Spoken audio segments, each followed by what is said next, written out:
أعوذ بالله من الشيطان الرجيم.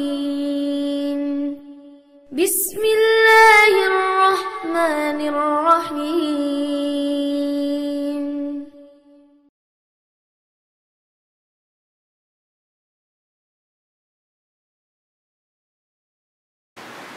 إن الحمد لله نحمده ونستعينه ونستغفره ونستهديه ونعوذ بالله من شرور أنفسنا وسيئات أعمالنا.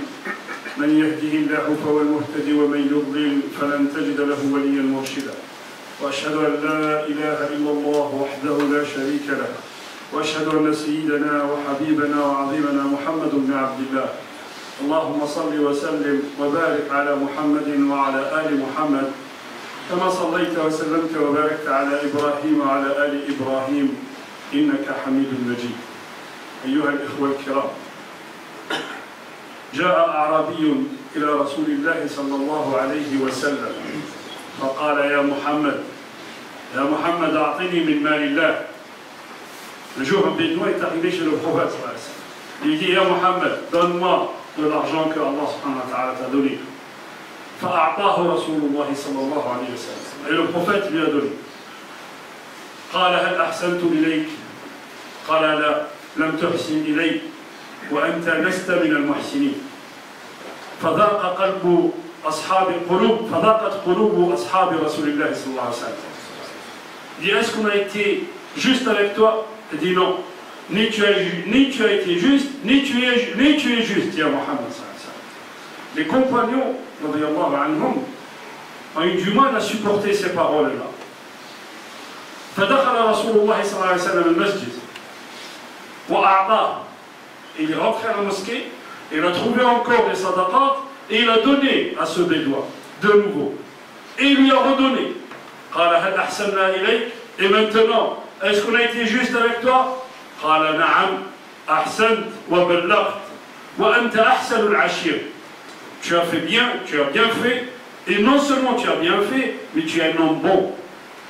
قال هل عاودت ذلك أمام أصحابي?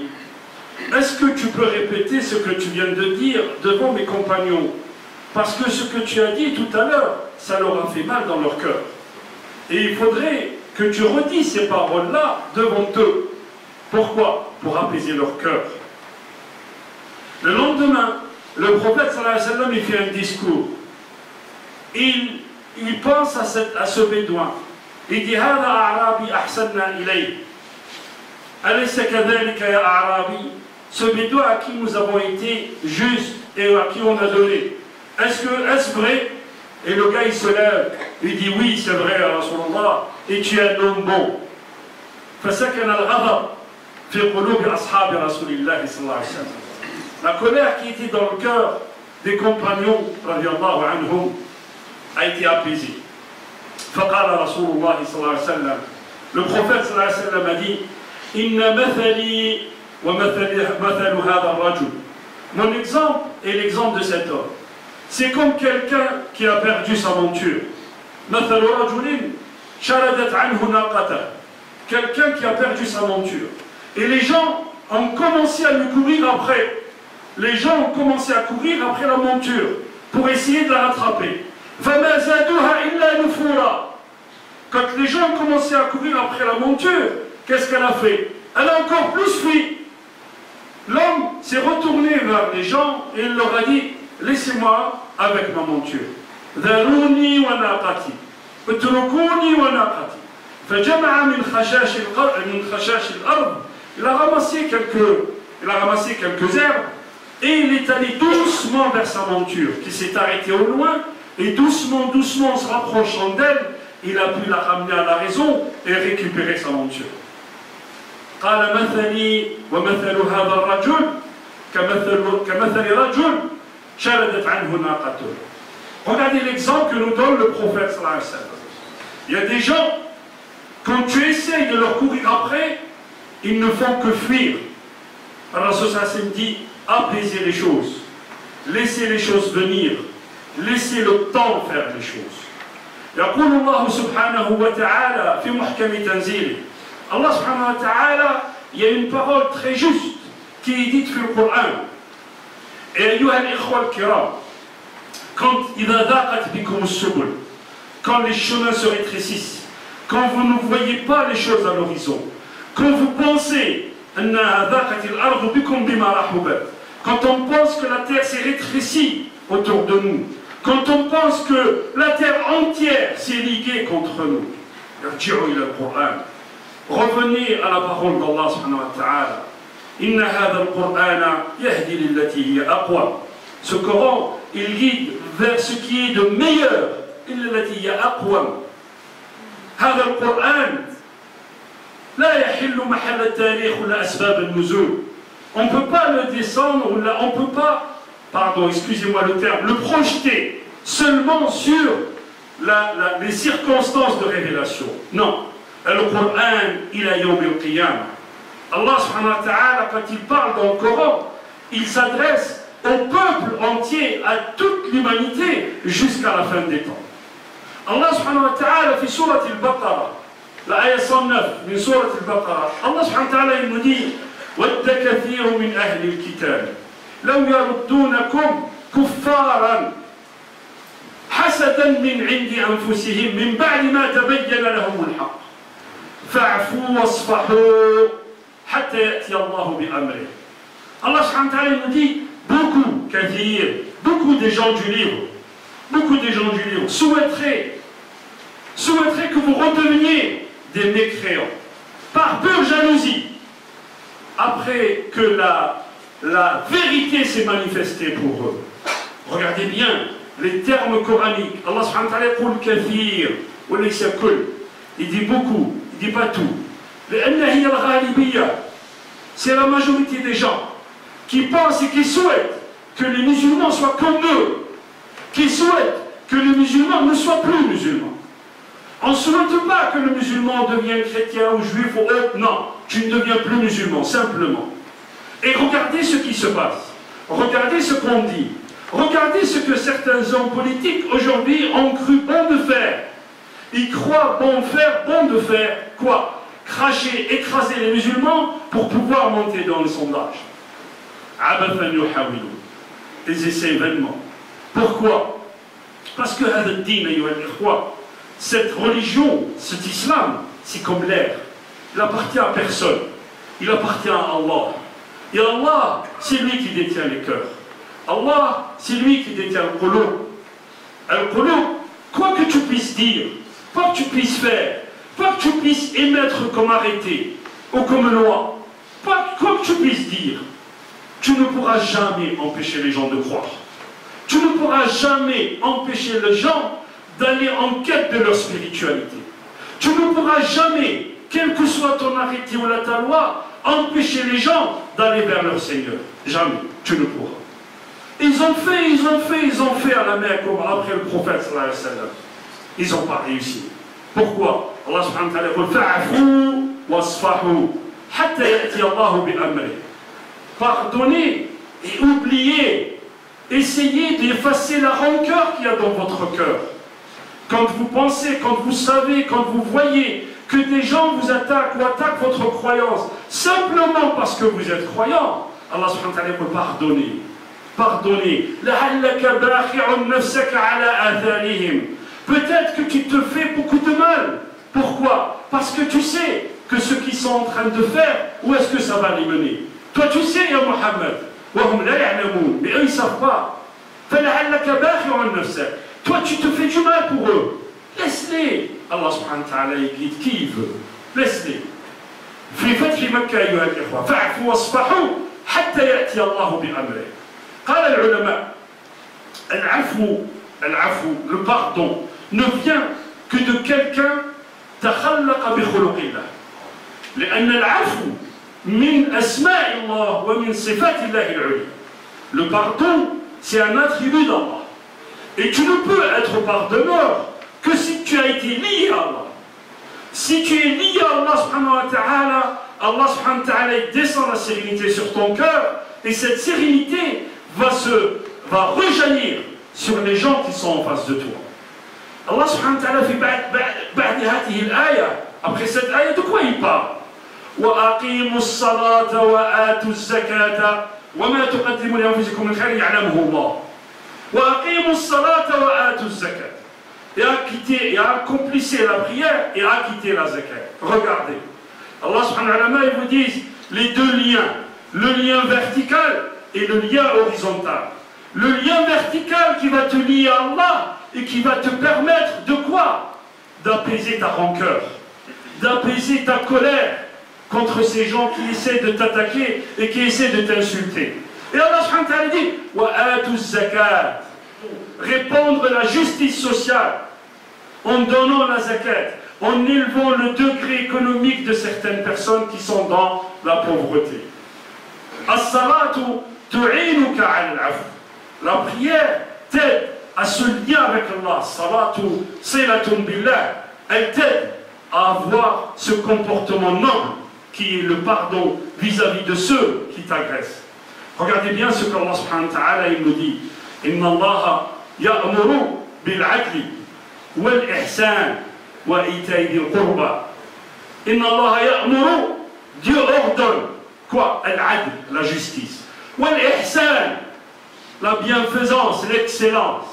Al-'adl, c'est quoi la justice? Quelqu'un a fait une chose, il va te châtier. Ça c'est l'adl, ça c'est la justice. Quand tu as fauté, tu vas payer pour ta faute. Tu as crié un feu, tu vas payer pour ta faute.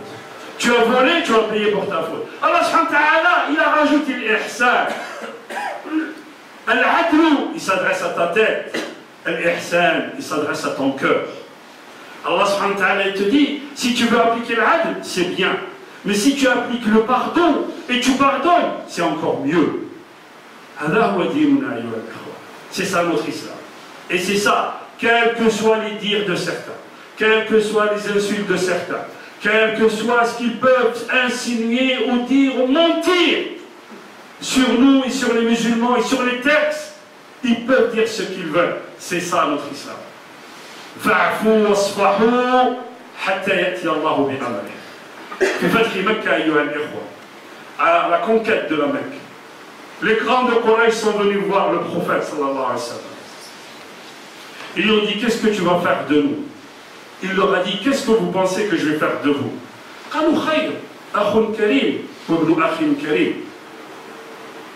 Tu vas faire du bien. On ne pense que du bien de toi, malgré que nous avons fait ce que nous avons fait. Allez-y, vous êtes libres. إلى رسول الله صلى الله عليه وسلم. Quelqu'un est venu, قال يا رسول الله إن صفوان بن أمية إن صفوان بن أمية regardez إن صفوان بن أمية هرب.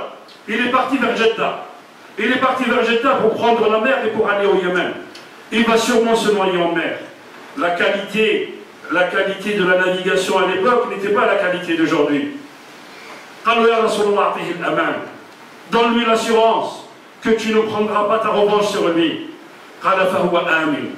Mais donne-moi quelque chose qui prouve que tu lui as donné ton assurance.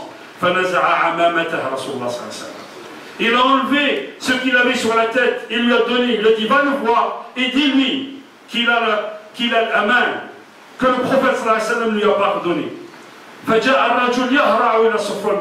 Il dit ne te jette pas en mer, viens, le prophète t'a pardonné.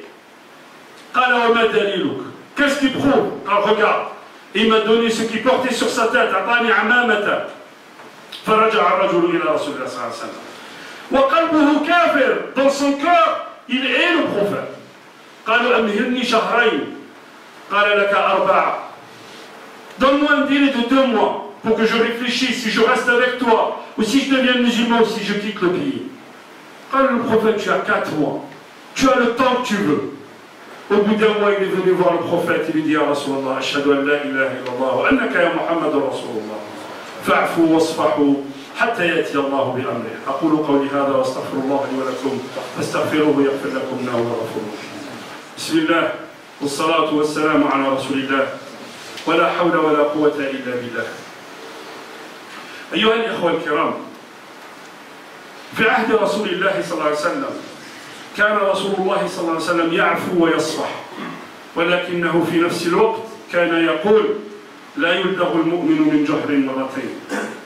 في غزوة بدر, à l'époque, le prophète sallallahu alayhi wa sallam, il pardonnait et il faisait oublier. Et il oubliait. كان يقول لأصحابه سيأتيكم عكرمة. عكرمة بن أبي جهل. Il va venir vers vous. Attention, quelqu'un lui parle de son père. Attention, quelqu'un, il l'insulte par le comportement de son père. Parce que si vous l'insultez par le comportement de son père, vous allez lui faire du mal à lui, et ce que vous allez dire n'atteindra pas celui qui est mort. Donc ne dites rien sur son père devant lui. Le prophète sallallahu alayhi wa sallam il pardonnait. Un jour, il y avait un poète qui est tombé prisonnier entre les mains du prophète fi ghazwati Badr. Ja'a ila Rasulillah sallallahu alayhi wa sallam, il lui dit, Ya Rasulallah. Le prophète, il leur a fixé un montant de 4000 dirhams, celui qui voulait racheter sa liberté. Le gars, il vient et lui dit, Ya Rasulallah, tu es un homme pauvre, j'ai que des filles, je suis tout seul. Tu es un homme bon, est-ce que tu peux me laisser partir?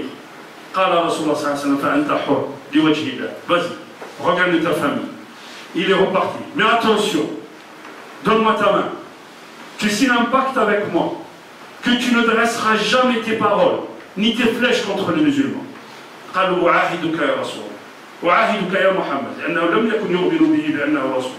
Je te donne ma parole, que jamais je ne dirai de mauvaises paroles sur toi, ou je ne vous combattrai les musulmans. Je vous donne ma parole. Et il est parti, le gars. Il a retrouvé sa liberté. Quand il est rentré à la Mecque, il a tourné sa veste. Et il a commencé à dire des choses sur le prophète. Et à l'époque, les médias de l'époque, les médias les médias de l'époque, c'était les poètes.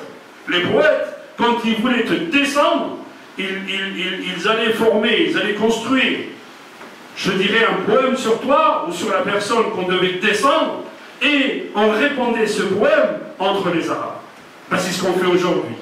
Comme disait Malcolm X, faites attention aux médias, c'est un réel pouvoir. C'est le réel pouvoir dans la société occidentale. Pourquoi? Par leurs mensonges, ils vont faire que vous allez aimer l'oppresseur et haïr l'opprimé. Et regardez ce qui se passe aujourd'hui.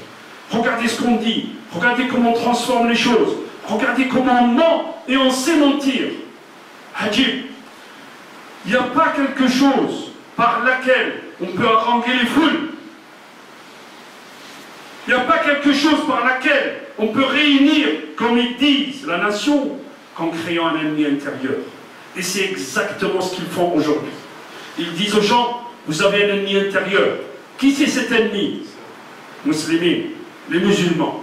La fille, elle disait, on me disait, rentre chez toi. Mais chez moi, c'est ici. Je suis française depuis une dizaine de générations. Où je rentre chez moi? Chez moi, c'est ici. Le poète que le prophète sallallahu alayhi wa sallam lui a donné le pacte, il lui a dit, ni tu lances tes flèches contre nous, ni tes flèches maudites par tes paroles mauvaises contre nous. Il lui a donné le pacte. Et il est parti. Et en arrivant à la Mecque, il retourne sa veste. Et le prophète, il le rencontre, fait Ghazwat Uhud. Et fait Uhud, la deuxième bataille, il se fait prisonnier. Et il était en combat contre les musulmans. Et quand ils l'ont arrêté, Mohammed, je suis père de famille. Alors ça, c'est le lui dit, La yuldabul mu'minu min juhlin marratayn. Fa'fu wasfahu, mais tu ne nous prends pas pour des imbéciles. La yuldabul mu'minu min juhlin marratayn. Le musulman ne se fait pas piquer, ou ne se fait mordre du même terrier deux fois. Si vous pensez que dans un terrier, il y a un serpent, ne rentrez pas. Si vous avez vu qu'il y a un serpent, n'y allez pas rendre visite à ce serpent une deuxième fois. هكذا يعلمنا الإسلام أيها الإخوة. فاعفوا واصفحوا حتى يأتي الله بأمره. اللهم اجعلنا من التوابين واجعلنا من المتطهرين. اللهم اهدنا فيمن هديت وعافنا فيمن عافيت وتولنا فيمن توليت وبارك لنا فيما أعطيت وقنا شر ما قضيت إنك تقضي ولا يقضى عليك إنه لا يذل من وليت ولا يعز من عاديت تباركت ربنا وتعاليت يا ذا الجلال والإكرام. اللهم اقسم لنا من خشيتك ما تحول به بيننا وبين معصيتك ومن الطاعات ما تبلغنا به جنتك ومن اليقين ما تهون به علينا مصائب الدنيا ومتعنا اللهم بأسماعنا وأبصارنا وأبداننا أبدا ما أحييتنا واجعله الوارث منا واجعل ثأرنا على من ظلمنا وانصرنا على من عادانا ولا تجعل الدنيا أكبر همنا ولا مبلغ علمنا واجعل الحياة زيادة لنا في كل خير، واجعل الموت راحة لنا من كل شر. عباد الله، إن الله يأمر بالعدل والإحسان وإيتاء ذي القربى وينهى عن الفحشاء والمنكر والبغي يعظكم لعلكم تذكرون. ولذكر الله أكبر والله يعلم ما تصنعون. وقوموا إلى صلاتكم.